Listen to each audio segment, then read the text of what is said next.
ते विद्यादया सागरा अज्ञानत्वरोनि बुद्धिमती दे आराध्य मोरीश्वरा चिंता क्लेश दारिद्र्ये अवघे देशांतरा पाठवी हे रंबा गणनायका गजमुखा भक्ता बहुतोषवी आता हृदय आपुले चोफाडुनिया भले वरे बैसव पावले श्री गुरुचे ते नमस्कारुणी आता सामर्थ्याने गजाननाच्या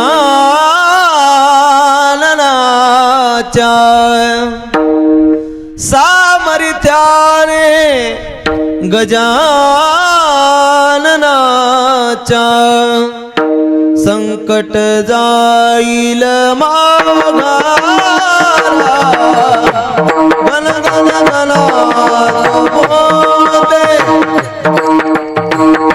गण गण गणात बोलते गण गण गणात बोलते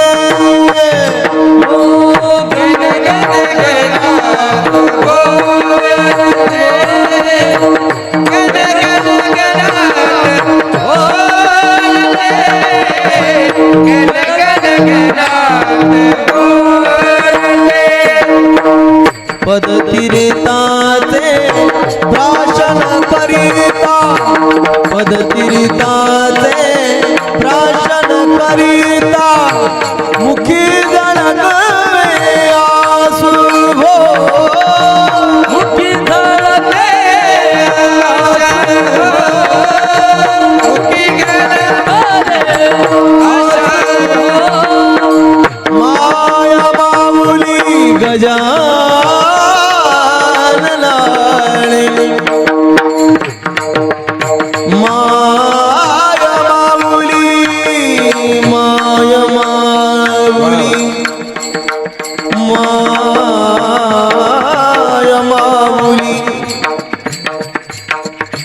गण गण गणात बोते गण गण गणात बोते गण गण गणात बोते गण गण गणात बोते माया माऊली गजाननाने माया माऊली गजाननाने क्षणात पुसले आसू क्षणात पुसले आशी क्षणात पुसले आशी म्हणून लावा अंगारा सामर्थ्याने आवाज वाढव मोकळा कर आवाज जरा मृदंगाला थोडासा नॉर्मल उभं मृदंगाचा आवाज सामर्थ्याने गजाननाच्या संकट जाईल माघारा गण गण गणात बोले हो गण गण गणात बोले गण गण गणात बोले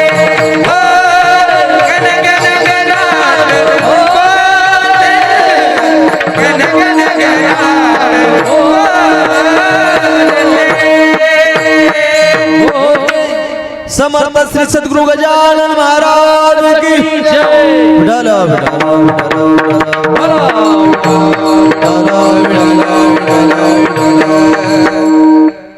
कृपावंत किती दीनभाऊ आवडती त्यांचा भार वाई माता करी योग क्षम चिंता प्रस्तुत प्राप्त स्थळी अखिल कुट ब्रह्मांड नाही भगवान पांडुरंगाच्या पंढरीच्या चरणारविंदी सेवा समर्पित करण्यासाठी निवडलेला अभंग जगद्गुरु जगद्वंदनी विश्वसंत ज्ञानाचे सागर भक्तीचे आगर वैराग्याचे मृतिमंत पुतळे देहू निवासी असे असणारे श्रीमंत जगद्गुरु तुकोबार आहे. विश्वाच्या पाठीवरती जगद्गुरु तीन आहे. पहिले कोण आहे? विश्व ज्याच्या ताब्यात आहे त्याला देव म्हणतात. तसा ब्रह्मांडाचा चालक राजाधिराज कोमलांग आणि श्यामलांग जगाचा न्यायाधीश म्या बोलविल्या मेदू बोले, म्या चालविल्या सूर्य चाले, जो जगाती चाडिता कृष्ण वंदे जगद्गुरु. दुसरे जगद्गुरु कोण आहे? ज्यांनी गीतेवरती गोडभाष्य केलं ते जगद्गुरु शंकराचार्य. आणि तिसरे जगद्गुरु कोण आहे? महाराजांनी सांगितलं जगद्गुरु तुका तरणामयाचा, जगद्गुरु तुका तरणामयाचा, जगद्गुरु तुका तरणामयाचा, जगद्गुरु तुका तरणामयाचा, जगद्गुरु तुका जगद्गुरु तुका अवतारणामयाचा, जगद्गुरु तुका अवतारणामयाचा, जगद्गुरु तुका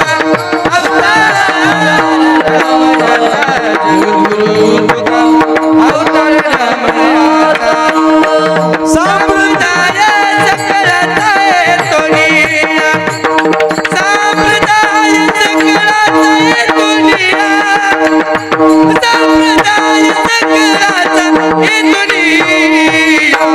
जगद्गुरु तुका अवतारणामयाचा, जगद्गुरु तुका अवतारणामयाचा, जगद्गुरु तुका अवतारणामयाचा, जगद्गुरु तुका अवतारणामयाचा.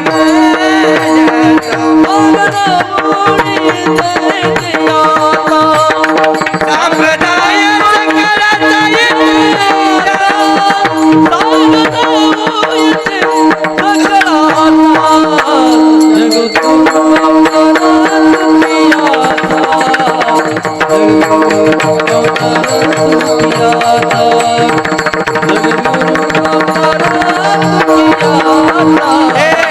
जगद्गुरु तुका अवतारणामयाचा.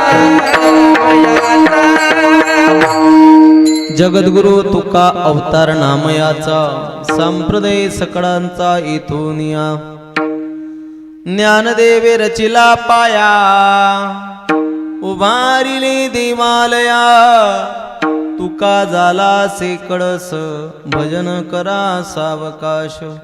असे श्रीमंत जगद्गुरु तुकोबारायांचा हा 4 चरणाचा अतिशय महत्वाचा इहलोकामध्ये जन्माला आलेल्या प्रत्येक जीवाचा जन्म मरणाचा सोडा साजरा करणारा अभंग जगद्गुरु श्रीमंत तुकोबारायांचा आजच्या या कीर्तन सेवेसाठी निवडलेला आहे. विठ्ठल विठ्ठल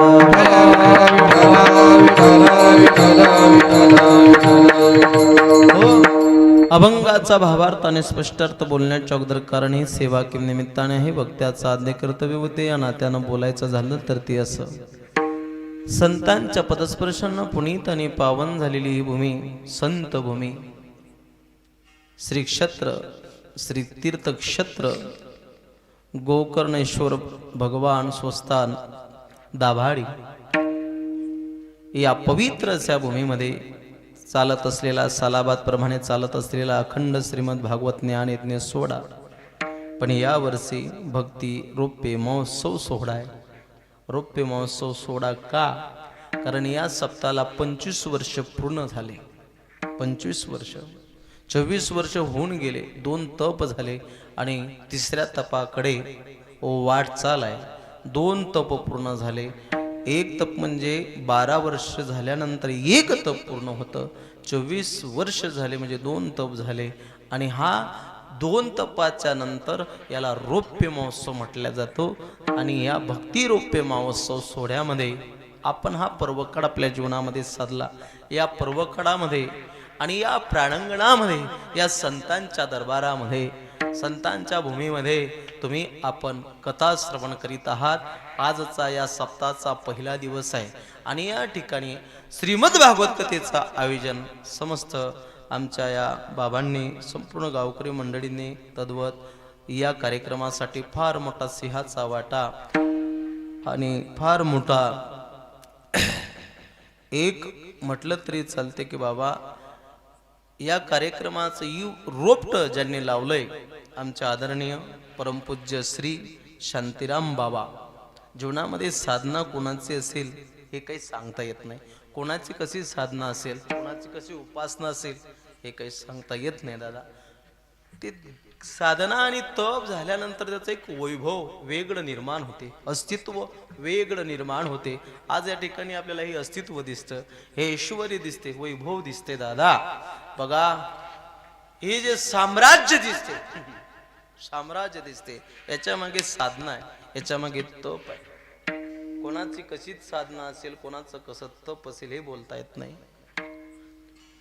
कोण जाणे कोळा कोणा घडी उपासना, कोण या वचना प्रतिपाडी.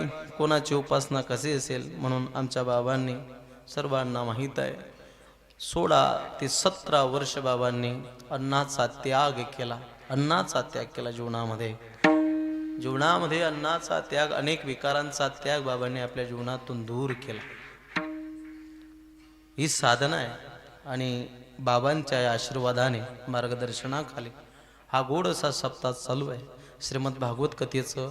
आणि या कार्यक्रमाचं संपूर्ण आयोजन बाबा तर माझ्याशी बोलले नाही. 2 महिने झाले तारीख घेतली बाबा. मी इकडनं जात होतो, मुंबईकडून जात होतो, खारघरून घरी जात होतो. त्यावेळेला ताईचा फोन आला, गाडीमध्येच होतो. म्हटले महाराज, आम्ही तुमचं कीर्तन ऐकले चॅनलवरती, आम्हाला तुमची सेवा हवी आहे. म्हटलं ताई ठीक आहे. ताईच्यामुळे इथे येण्याचा योग मला प्राप्त झाला. आणि एवढ्या मोठ्या कार्यक्रमाचं आयोजन ताईच बोलल्या माझ्याशी. आणि इथं आल्यानंतर वेगळं वाटलंय हो दादा. बघा ना काय भूमी आहे. बाबा बोलले नाही, पण एवढं कार्यक्रमाचा संपूर्ण कारभार, एवढं ओझं आमच्या ताईकडे आहे. सिंहाचा वाटा फार मोठा आहे. आणि या ठिकाणी साध्वी ताई माई साहेब, जीवनामध्ये साधना महत्वाची आहे. जीवनामध्ये साधना महत्वाची आहे. तपाला महत्व दिलं. तप केव्हा? तप झाल्यानंतर महाराज म्हणतात एक वाचा वेगळी प्राप्त होते माणसाला. भगवंताचं चिंतन केल्यानंतर, भगवंताचं चिंतन केल्यानंतर साधनेमध्ये भगवंताचं चिंतन केल्यामुळे वाणीला फार मोठी प्रखरता प्राप्त होते. प्रखरता प्राप्त होते, प्रभुत्व वेगळं तयार होते दादा. ऐका, एक भगवंताचं चिंतन, एक संतांचं, सज्जनांचं नाव, सज्जनांचं नाव मुखाला घेतल्यानंतर ती वाचा काय, ती वाचा कशी होते. महाराज म्हणतात पुण्यवंत व्हावे, पुण्यवंत व्हावे, पुण्यवंत व्हावे, पुण्यवंत व्हावे,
पुण्यवंत व्हावे घेता सज्जनांची नावे.